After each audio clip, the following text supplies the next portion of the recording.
तोहरा प्यार के अमृत पी के,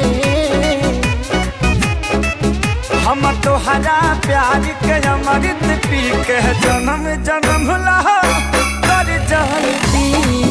हम तोहरा प्यार के अमृत पी के जन्म जन्म ला कर जाती।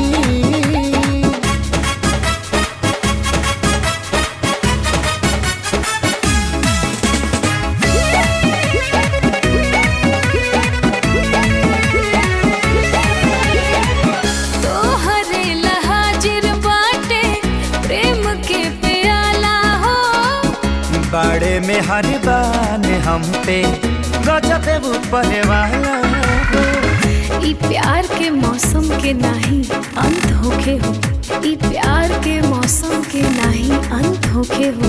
जीवन में अपना हर दिन बसंत होखे।